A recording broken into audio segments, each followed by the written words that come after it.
emva Christ above all. Bawo President manje bemfutshane kakhulu.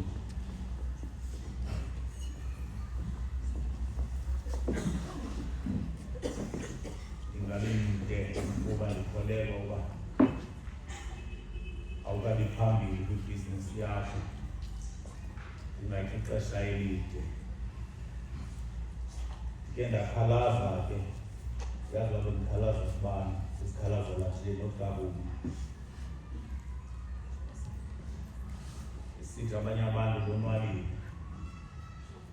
convention abanye basinda bashumayeli oko mna na-convention ndisinda kuyo convention neplani endingakhalazi ke kakubi bendizithethela nje nam ndimile lisiko ke lasenkonzweni okoba xa kuhlangene isithilini ingqungquthela isithili ivulwe sesikweni uba ibingeyiyo le nto yabantu abalindela uba umntu athethe okokwam bendimele uba nje ndiphakame apha ndiyivule sesikweni ndihlale phantsi kodwa abantu baye barhalele ukuva umyalezo phambi koba wenze loo nto. Awupresident ndike ndathatha ithuba ndikhangela ukuba kanene namhlanje uzawuthini uba nyaka nanyaka olu manyano ndibanelizwi kodwa into mhlawumbe ngaba ndiyasilela kuyo ukuphinda ndibuye tshekisho uba umyalezo bendiwushiyile uviwela uba uviwe iye wa-executhwa nesithi nasesociety sike ndithethe nje mna ndigoduke.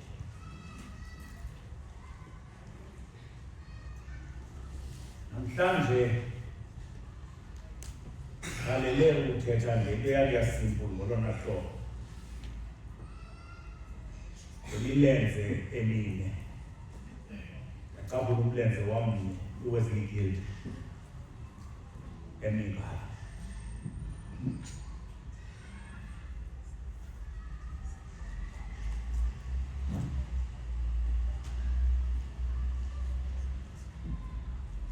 intanga zam ndixolela nihlwam andiwabalekisanga kakhulu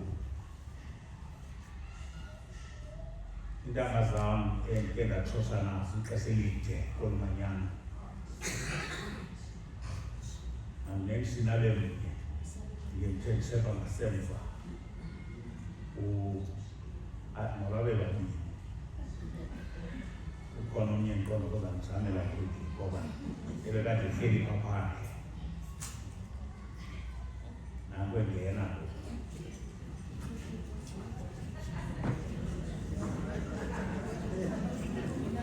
ilishwa lelo ba abantu bambone sehleli phantsi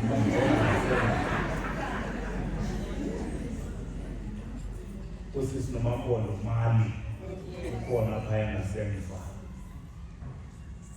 sisitokwe esi enanditshosha naso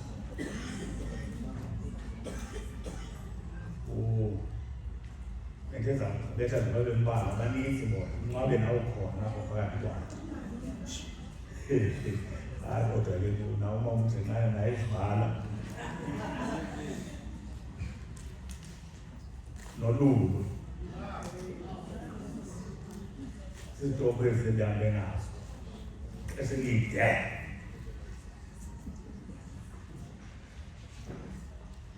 i-convention yasethe qatha kum entloko endisayiphumlayo uba kwakwenzeke ntoni na umntu orhalela ukufa uqonda uba ndi-curious nasendiva zakrweka xa sele siphumile apha i-convention ye-connection yayisesinamva kwesasithili so worry then.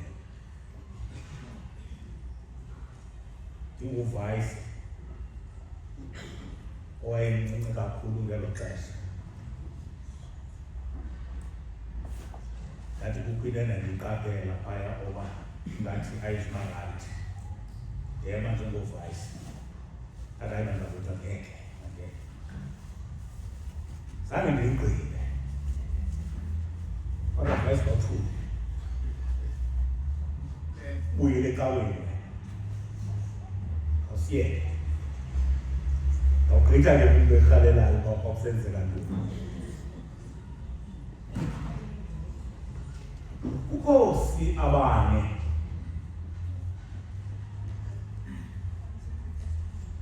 endike ndathatha wamnye kubo ngenxa yokonke ixesha usika comrade. Ndathi namhlanje briefly make ndigqithe kuye kancinci.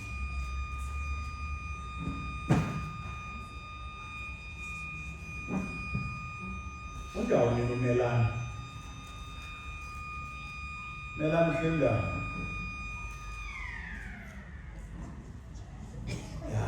Ayasixoxa mntanami, sizabawubona. Uba bendinexesha mntanami bendinemibuzwana embalwa ebendikhalela ukubuza yona. Uba bendinexesha benza nokuthotye lo mboko uze kuwe. Uphendule lo mbuzo uthi kuqala ngubani uvice wakho. Xa bendizabuza lo mbuzo.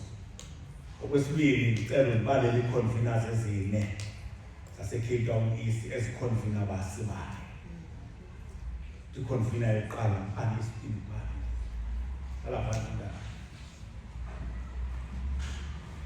Into endiyiphawuleyo uba upresident yile yoba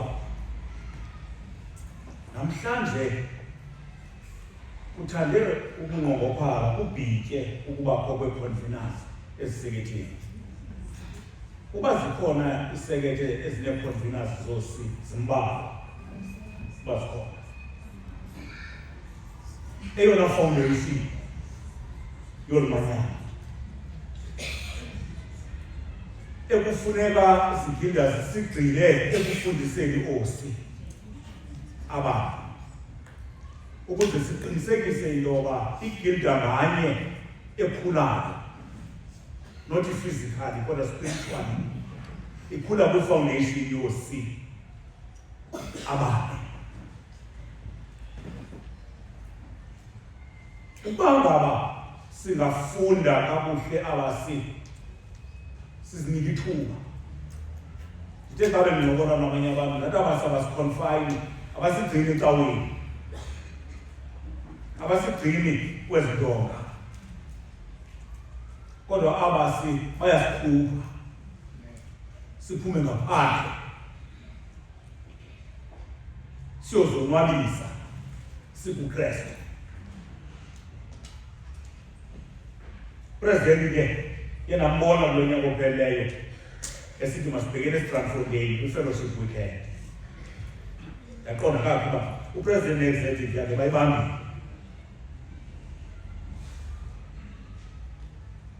Into ezakwenza ziphinda zamagosa angayazi okoba simele kuphuma ngaphandle kukungafundisani ngabasi. Sawugqiba ufundisana sifundise bona. Siyazi oba bayazi oba osi abasigcini kwezi ndonga.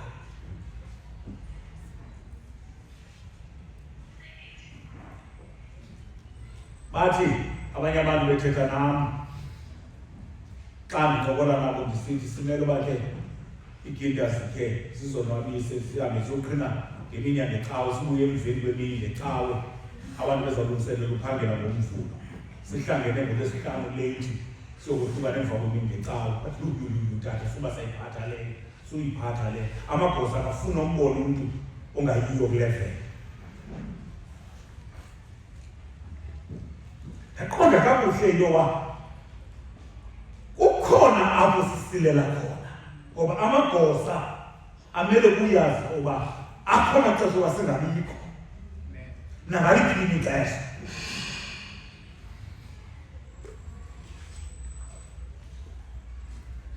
ndithathe usi kaComrade Fellowship of the Believers. Udlelwane babakholwayo.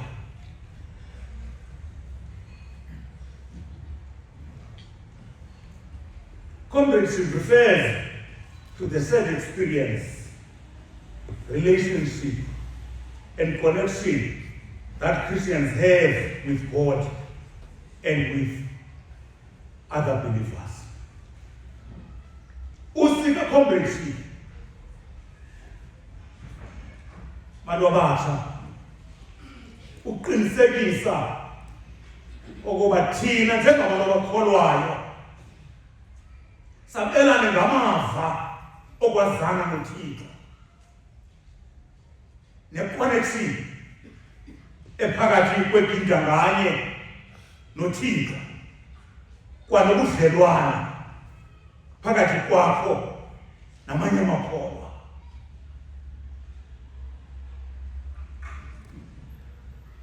Ukuba ngaba umanyano lwethu singalugcina ngolo hlobo, singanomanyano oluphilileyo, umanyano olungena cracks, umanyano olungena clips.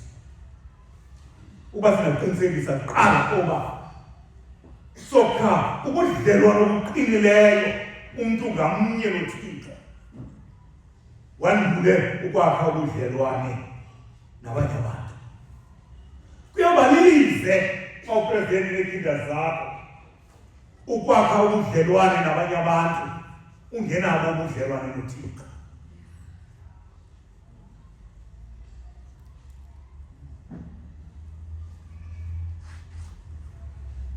Ndizowuthi izinkinda ziplosile kaComrade asokhela ubudlelwane obuqinileyo kunye noThixo. Sandule ukwakha ubudlelwane nabanye abantu.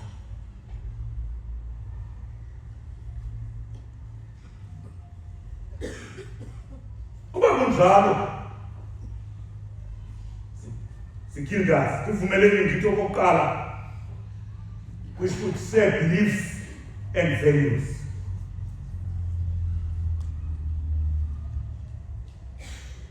Christians who fellowship share a common understanding of God, Jesus Christ, and the Bible which unites Tina.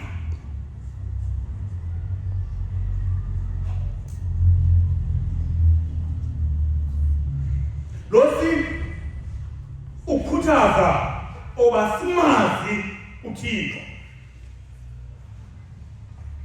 kunye nonyana wakhe. Siqiniseke uba sigxila eBhayibhileni eyilo esidibene ngayo apha elilizwi likaThixo.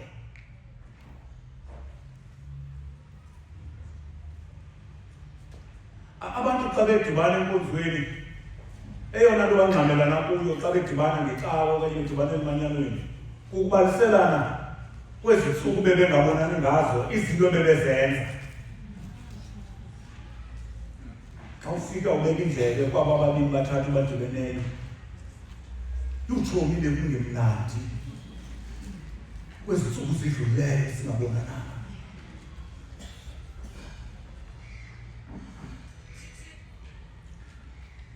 Nomnyabelo umdla wokuba bekusenzeka ntoni utshomi kukhutshwa izandla bethwane ngolu hlobo.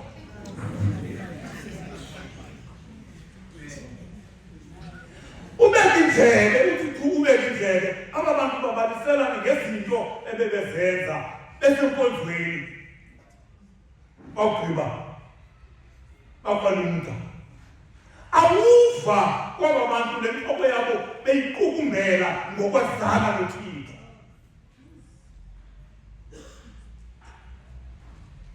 Into ngeba sikinda sibe lapha sizowukhangela ukwazana noThixo.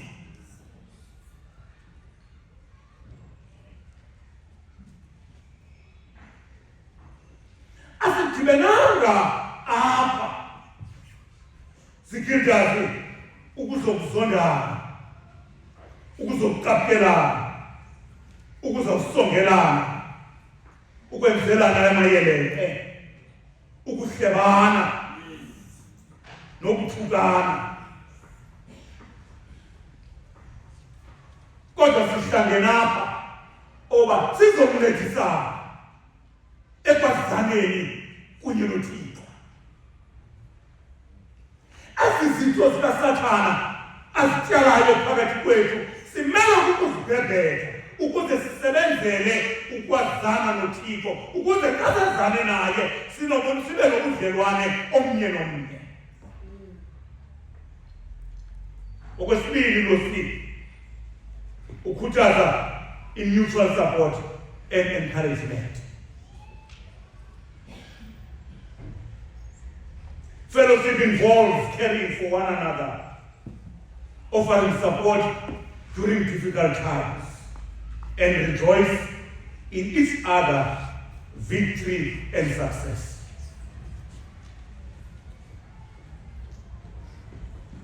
Sihlangene apha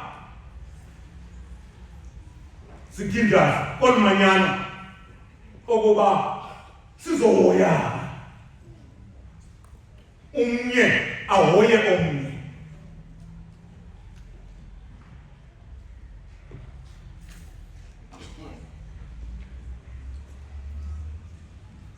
Sisapotane ngamaxesha nzima. Xa omnye lila ubomi bumbhekele, izinto zingafuni uhlangana, sibe lapha emveni kwakhe sisiya amazwi ethu kamaninzanga. Xa ufika emntwini ithi kuye ngomso akuzufana namhlanje. Ndakhangela amazwi amaninzi okucikoza ngosula inyembezi, sosula inyembezi. Ukuba kumnyama namhlanje lizawuphuma ilanga ngomso. Sisiye amazwi ethemba. Ukuba ngaba kukho bani phakathi kwethu obomi bumvumelayo okokwethu uqhwaba izandla sivuye naye.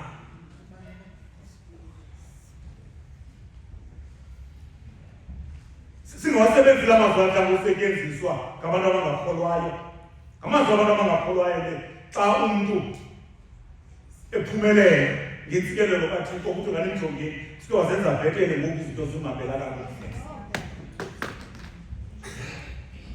Okokwethu kukumvuyela lowo uphumeleleyo. Lo uphumeleleyo sugqibela wena ngokuthi enkosi. Yithi kwaba bakuvuyelayo ukuba ezi zinto unazo abakabi nazo bona, yithi kubo ngomso izawuba nini.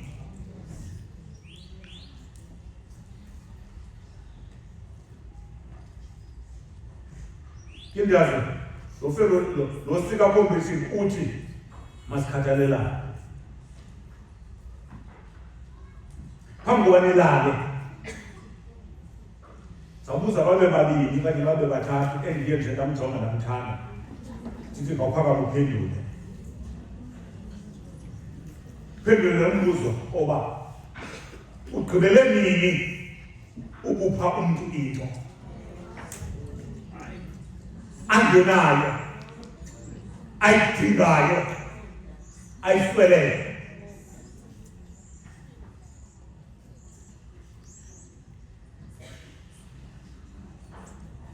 Banomdla oliphendula. Ngiyayithanda le nto enkundleni ukuthetha into omnye oko. Ayithethe nani nje. Banofanele ukuthetha. Aphakame athi bendike ngaphambi ubani into ethile lezekwelela. Noba iswiti this morning. Ndike ndakubani iswiti. Kodwa ngathi sisekhika sesizimbayo nje.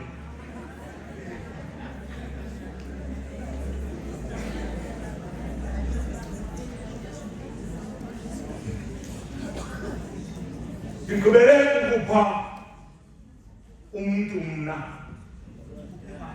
kule convention yomama namadodana eSecond Point.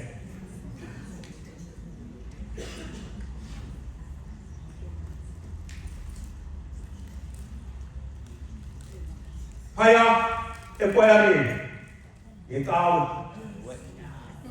ukumntana phaya elencibele ntoni igama lezihlangu ncetywe ngabantwana esikolweni ntoni ibhakaniya ke bendifunele le bhakaniya ngoba ibibhakaniya ke ndathi kulaa mntana xa siphuma mntanam khandikhangelele umama akho uze naye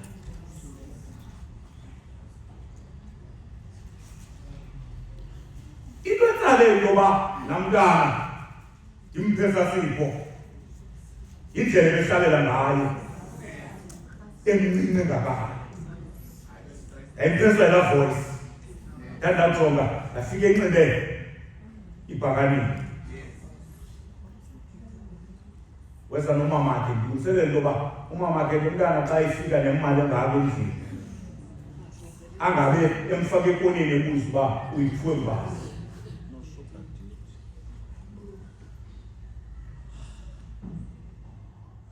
Umuntu oyaziyo loo nto exercise endiyenza kutata uManzezulu bengekudanga nam ndiye ndamu-involva kodwa bengekho ngondiyigqithisayo ndathi mntanam ina uyiphiwa ndini andikupheli into yoba uyothenga ilekese ngayo cela uyothenga esaa sihlangu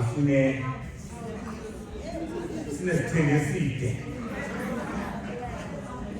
ulingane ufane nabanye abantu abalapha ekwayareni xa bendijonga ekwayareni afika kunxitywe ezasihlangu kamntanam lena andithi umkhero wasesikolweni ngothenga isihlangu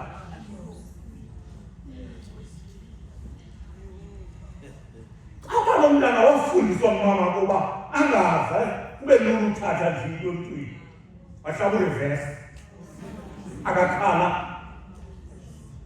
hayi tata ndiyifuni ndathi mntanam uyiphiwa ndim awuyibanga ndiyakuva wacengwa ngumama wathi thatha mntanam uyiphiwa mtata angathi apha kuthi abantu abakwazi ujonga omnye xa imeko singamvumelanga athi masibonane ngevekzayo ufike umfake kule ndawo unezizinto umbona uzawukhethileyo noba zimbini usibizele uthixo kwalumanyano lowezinikini oba sikhathalelane hayi sizohlebana ngezihlangu ezikekeleyo nezo zinto sele zifuna usiyikhala kodwa sibizele uba lo sikukhuthaza uba sikhathalelane. Okulandelayo experience and activities.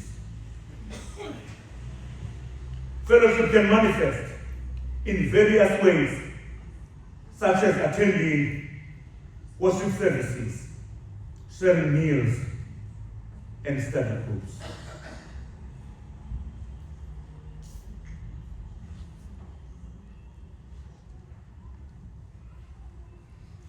Losi ukhuthaza oba ekhaya athi ekhaya esosayithini wonke umuntu ngemini yokukhonza nangezo mini zimisweyo zokuhlangana kwamakholwa noba kuzawuyiwa umthandazweni noba kuzawuyiwa phina umuntu abe lapha.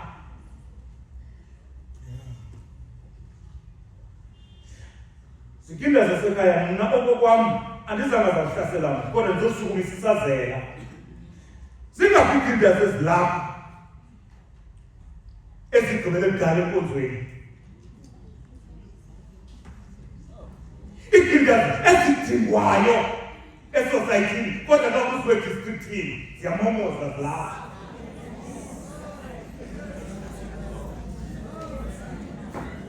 Inkonzo zikindazi losi eCongressen losi ukhuthaza oba siyokwakha ubudlelwane esosayithini wakhe ubudlelwane nomkhokheli wakho wakhe ubudlelwane nee-classmates zakho zingaphi izindazi ezilapha endlini esingabaziyo abanye abantu abakunye nayo eklasini. Eklasini siba yi-7 umkhokheli kunye namahlomela amathandathu. Ikindazi ezininzi kungenzeka uba umntu wazi umkhokheli wakhe. Abanye aba kunye nabo eklasini akabazi. Kulungile ke ngoku sebaze ebabiza ukuze ke ngoku one by one uba ubani ke umhlala kwanamba bani kwesistrata. Lento sikindazi ikhuthaza usika progressive ukhuthaza uba sadlale kwindawo esisuka kuzo. Ngokwazana kwethu kwindawo esisuka kuzo sizakwazi ukumbona lowo uphakathi kwethu uhamba nzima. Asaze sazana uba sihamba nzima sasibona nenkonzweni kodwa kuba ngoba siyavizithelana kumakhaya esihlala kuwo uyakwazi ufika ubone kwenzeka Nkosi yami noba kathethi na kodwa kuyabonakala uba kweli khaya ugqityelwe intsuku kutyiwa.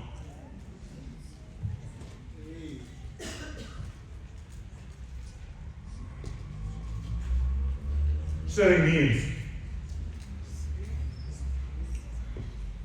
Sibheka kwakomana ngoSeptemba. Kuzawuphathwa izikhafuthina. Izawuba ngumleqwa left and right.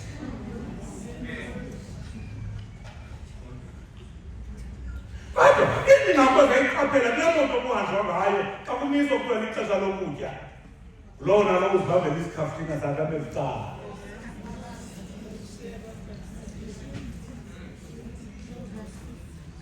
At my young age, ndilapha kwawezigili. Uvayisi wam endizamkhumbula usadla ubomi nangokutya nanke elendifeyi. Umfo kaMjexane. Bantu bamazi ngokutya waye yongena kwinkonzo yamausini. Ulapha ngoku laseketya selendifeyi. Wayedla ukuthi uMjexane kasihamba ufika ixesha loba kutyile athi kudrayiva makayibambe ecaleni. Athi wonke umuntu ophethe isikhafuthina makasikhupha sibeke phezu kwetreyila. Awugqiba zawubekwa akhomba abe mnandi zivule zonke. Athi emntwini umntu makuthatha loo nto arhalela ukumthatha kwesi sikhafuthina.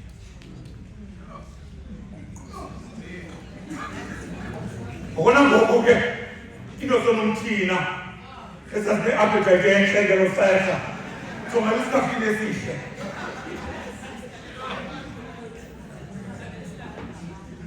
Jonge sisingathi sihle esinenyama ehagu ejubileyo nento eqineleyo sihlasikise ubudlelwane balo sibukhuthaza sikhinda ngoba siselise inkonzo yomama le yoselisa imizi inkonzo yomama olamanyano lomama lugudi lona. Mhlawumbi ke ingasikele sesisekethe ndahamba kuzo mhlawumbi ezinye akho njalo. Ubhaqe komama uba bekunxitywe omama epasikeni uve kusithiwa ngemini ethile sizawuphungiswa ngaba mama bebenxitywe epasikeni. Umanyano luzawuba lifutshane ngaloo mini kuyatyiwa qha. Yinto abanamigida zisisirious kangaka elizwini likaThixo. Uba ngahlangana iBhayibhile, uba ngahlangana iBhayibhile, uba ngahlangana neBhayibhile. Sabe sitya nini? Kuthanda noyigida singamagolo kangaka singafuna ukutyisa. Andikho okoba ukufunda nokuzidivotha kwelizwi likaThixo kurongo. Kodwa sikinda zifika nile kwixesha loba ilizwi likaThixo ke silibeke ecaleni sifellowshipe.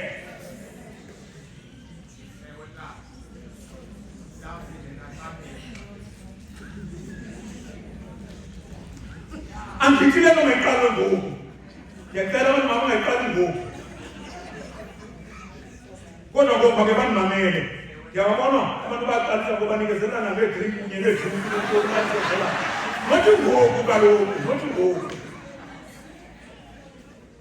Kodwa lento ndithi mayokwenziwa emakhaya.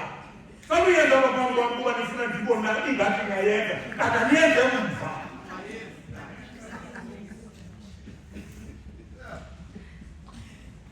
Kugqibele nini? Ligqibele nini isikhindazi elumanyaneni olubakenele Bible study? Ligqibele nini ukwane Bible study? Sifundisane ngelizwi likaThixo. Uyasinda melana kuba ndingenaxesha. Ngoba befuna uhamba nawe mntanam njengomqonkozi yivuba kulasekethe kuyo kwenziwane. Ahlala phansi mntanam, hlala phansi usindile. Ndisithi ndisindile. Ndifuna ukuva oba usihlalo wakho wenzani phaya emanyaneni. Uze usiphothulele sive imfundiso oyinikwa ngusihlalo wakho. Sikule ndlu xa sisiva ugqekeza apha endlini simqhobele izandla sithi usihlalo wakho makathethe inyawo ubheka phambili.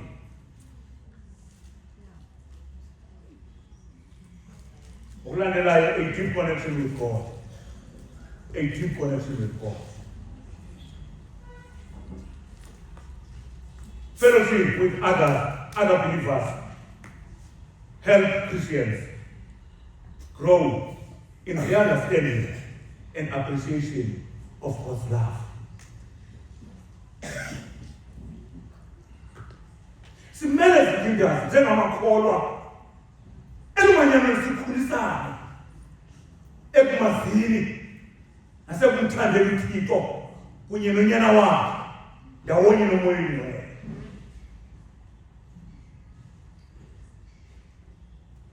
Sithela ngeHoly Trinity. Yake kubuza umuntu abeminyaka endlini onomdla uphendula oba kweli ixesha siphila kwesisiqo kwezisiquthathu.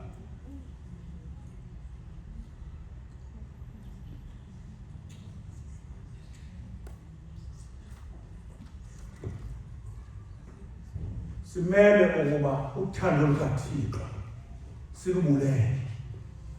Noma ungaba usebenzi izinto zami kakuhle, kodwa kuba usaphila ubulele uThixo ukukuvusa, akuphakamise, akunike ithuba lokuhlambe ube mhle uzoba phakathi kwethu. Loo nto yodwa umele ukuyibulela uThixo.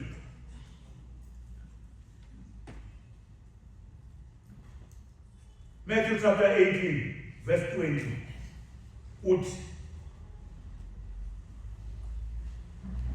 ukuba apho bahlanganisele khona egameni lami nokuba babili nokuba bathathu ndikho mna apho phakathi kwabo.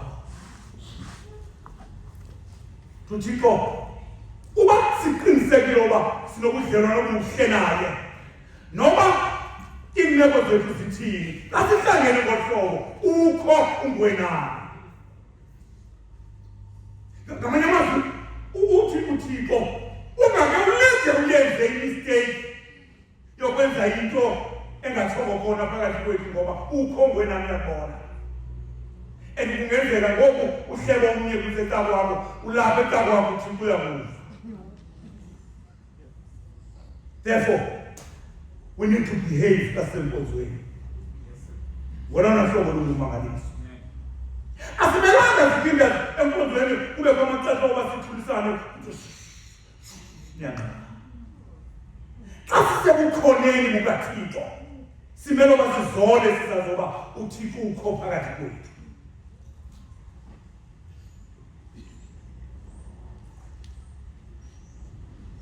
Unofemela ukhona bendlini?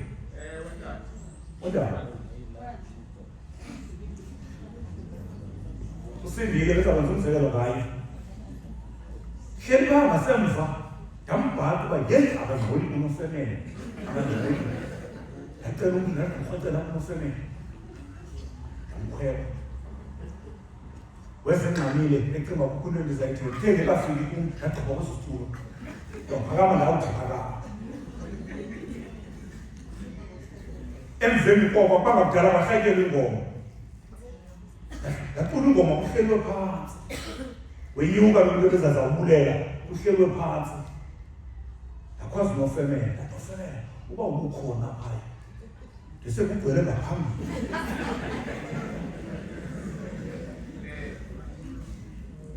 and unelanguage nofemela ndikhona baseli understand yanixoxela uba unofemela niyam-understand uba waqalisa unofemela natsoke ivele iwuliboka kodwa loo nto imnandi ngoba unofemela uyenza ebukhoneni bukaThixo asekudike ngokuthi ebukhoneni bukaThixo kuthule uthethwanga athethe ayibudaba yilaa ndawo befuna umlungisa kuyo intona ubalekile zamlungisa noba sesidibeni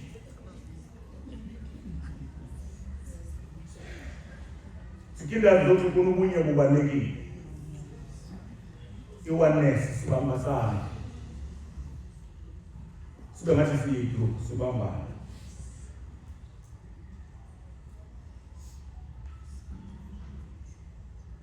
kubalulekile oba sithandazeni kunye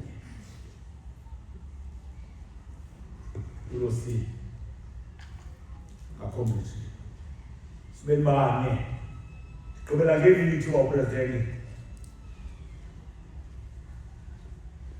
simele oba sigidazeni sinyamezelane sitatanisane singavuyeli uyawufika kuqala kokubekwa khona kwesibashiya ngasemva kodwa sibambane ngezandla incwadi yamaHebhere isahluko seshumi verse 24 and verse 25 kanjalo masinyamekelane ukuba silolane elithandweni nasemsebenzini emihle singakuyilizeni ukuhlangana kwethu masivuselelane masingakuyilizeni ukuhlangana kwethu abantu abaninzi bamnqena ubheke emanyaneni kanti yile ndawo esingamelanga kuyilizela leyo esimele ukudibana kuyo siqinisekise ukuba siyavuselela lowo esimbonayo uba unomoya obuthathaka simvuselele mayingabi mnandi le nto yoba xa une apha ibe nguwogqekeza ii-verses khangela indlela yofundisa abanye uba ii-verses ezi zihlala njani engqondweni emntwini uvuye mdakaza wena ukuthi akashumayeli bani kube nizawufana kuzawuphakama ubani uthini ngathi usisiya ndawoni thina kule nto yethu sonke uthande uzawuba inganga wedwa kule nto yethu sonke uthele nto ngasikhulisi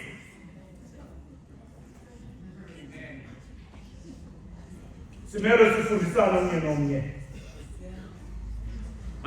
masibe yimbuva exhasanayo uba sithe saxhasana sakuma sigcile ngamazwi abhalwa ngumposi uPawulos ebhalela ibandla laseKorinte incwadi yakhe yokuqala isahluko seshumi elinesibini ngevesi yesibini alinako ke iliso ukuthi kwisandla awufuneki apha kuwe alinako imehlo ukuthi wena sandla awudingeki kumzimba kanjalo intloko ayinathi kwinyawo awufuneki kuwo ngamanye amazwi alikho ilungu elisemzimbeni elingalifuni elinye ilungu ukuze sibe ngumzimba omnye kaKristu kufuneka onke la malungu ekhona akukho gilde emele ukuba ithi wena umelanga ubalapha akukho mntu umele ukuba ebudlelwaneni lenkosi kubekho othi phumwane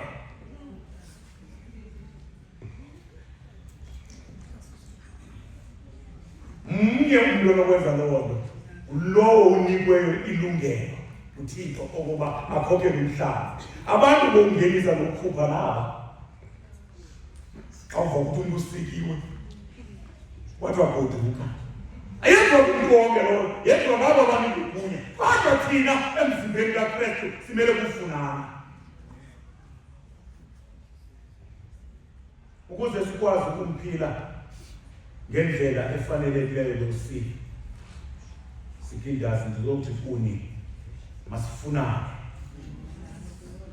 elowo nalowo akamjongi umzalwane wakho uba ukwephi icala suvuyela wakho kodwa kakholo unqabileyo akuphunywe ukhangelwa kuthi okudala sihlangana kwenzeka ntoni empilweni yakho kuze xa ithi ndihlangene nobunzima obungenze enyameni ngakuthathaka ubheka phakathi kwabantu kuthiwe makuyo nenkalo uthandaze Thixo sikuzele lona kubantu ababhalayo ivangeli engcwele ibhalwa nguYohane isahluko se-17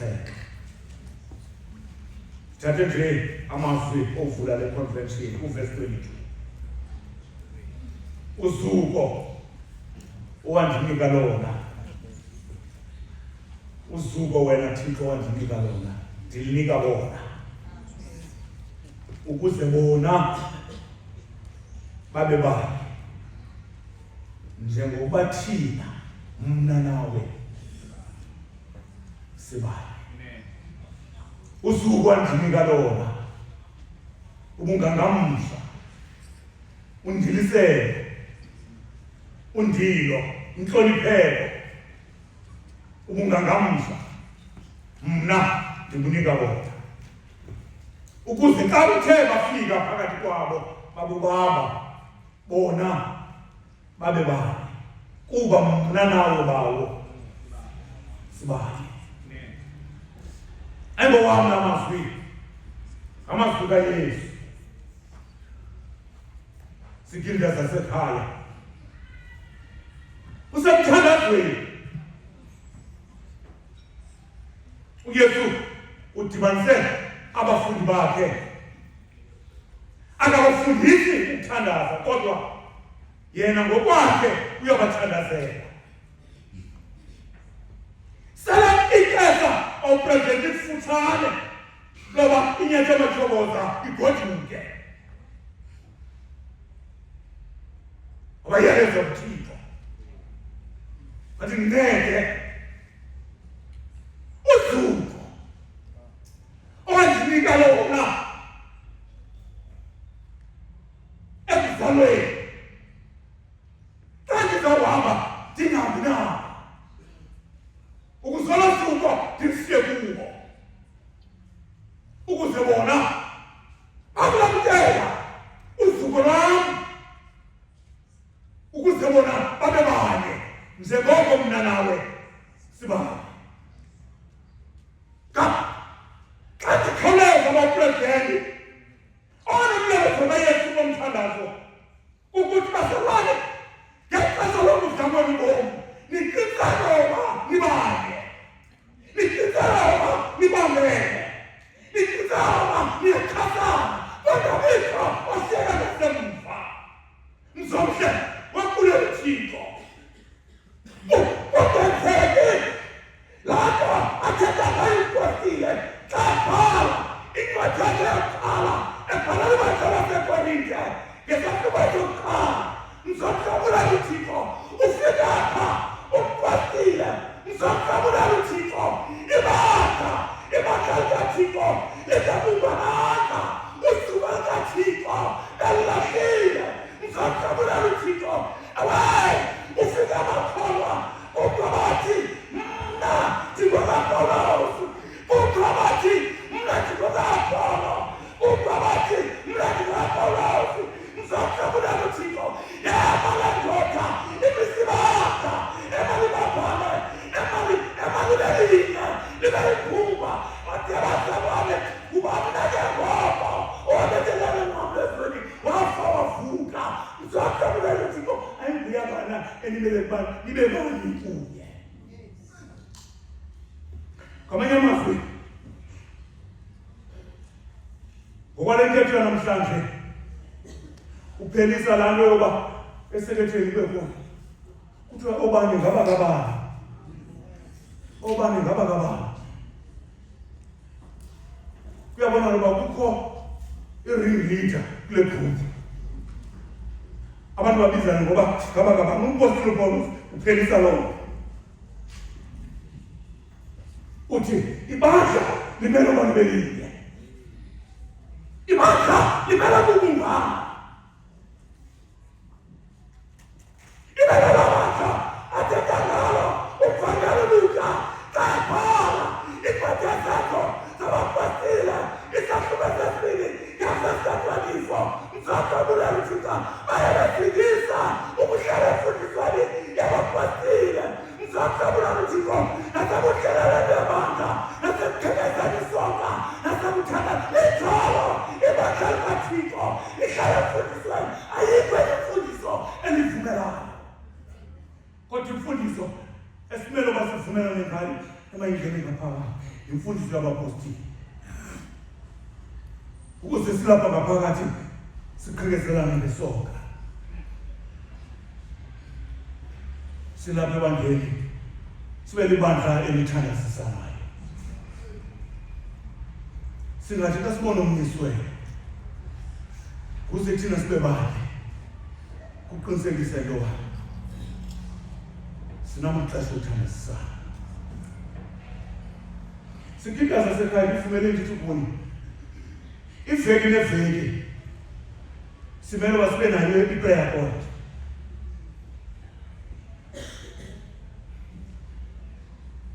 Iveki neveki ufuna sivumelana uba kuleli veki iveki yoba sithandazele bonke abangaphangeliyo. Ngamanye amazwi leyo iveki yoba umntu alibale ngeencwadi zakhe kodwa ke kumthomba abanye abantu. Kuthiwe kwiveki elandelayo leli veki yiveki yokuthandazela bonke abantu abangenamoto. Leli veki yoba sithandaze uThixo enze indlela yoba wonke umuntu ongenamoto aye kuhayikha ahambe ngemoto yakhe. Leli veki nomagama ayisibasithi sonke asabablesa uThixo asawubeva ababili nabathathu uThixo abanemoto. Uthele abantu abanemoto kumnandi nje ukuhamba ngemoto abanye abantu behamba ngeenyawo. Uthele abantu abanemoto bengena ukuthi bathi makesihlanganeni thina abantu abanemoto sithandazela abantu abahamba ngeenyawo.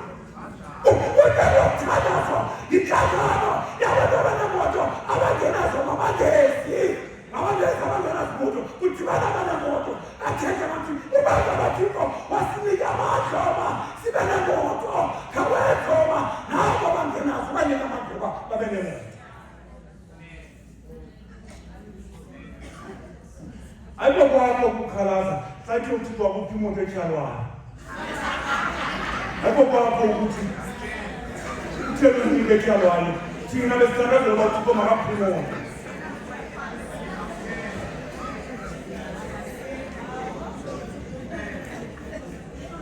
Sikinde sasekhaya ndivumele ndithi kuni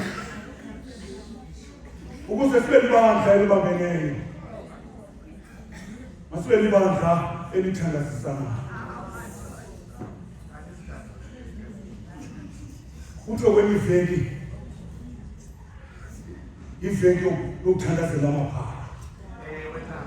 Kuthiwe le miveki iveki yokuthandazela amaphara kuba akekho umzali owazala iphara. Sonke sazala abantwana esasicinge uba bazasivuyisa along the way baphume ekaleni. Makungathi sikithathu akukumama wamanyano ekwathangalazeni akukapha alila namatolo esithi Thixo isizalwa sakho simkile, isizalwa sakho sikezele ingqeqesho yami ibe yimnandi masixa sihlangene emanyanweni. Kuthiwe leli veki yiveki yalamama ebesinhlala kuThixo. Sithi kwindawo esihleli kuzo sithandazele relief kula mzali.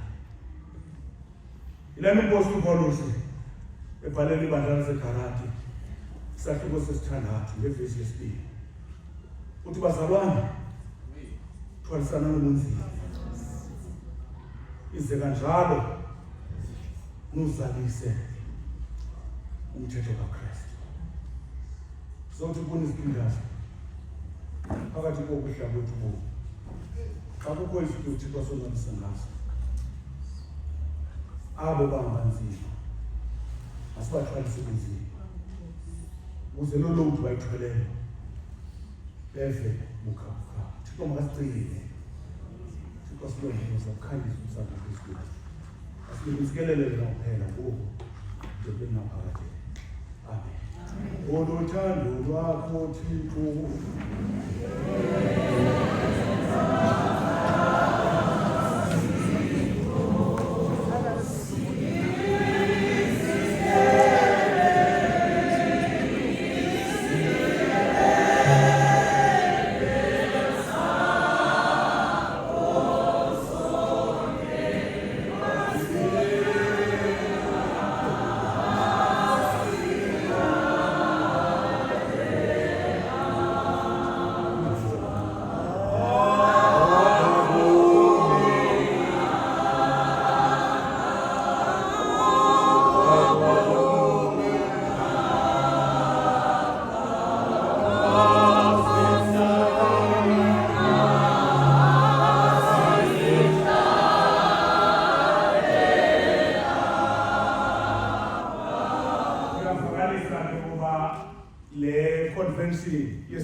ehlangene kwesekethe yase-101 Kingdom East kulo nyaka ka-2025 ivuliwe ngokusesikweni egameni loyisele lonyana elomoya ingcwele uThixo emnye ngona phakade.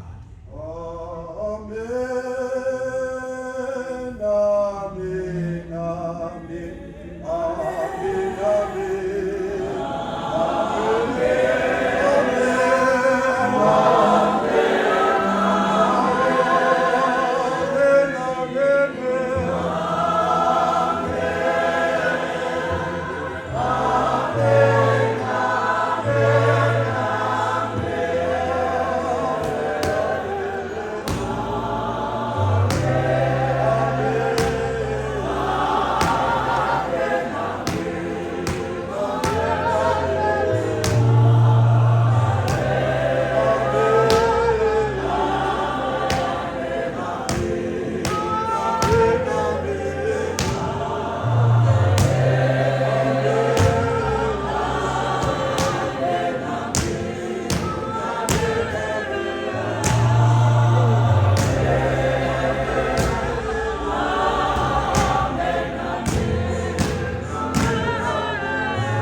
samkele insikelelo kaThixo langathi babalo lenkosi yethu Yesu Kristu uthando lukaThixo nobudlelwane bukaMoya Oyingcwele zonke izimaziphume phezu kwethu sonke ngoku kude bengaphakade.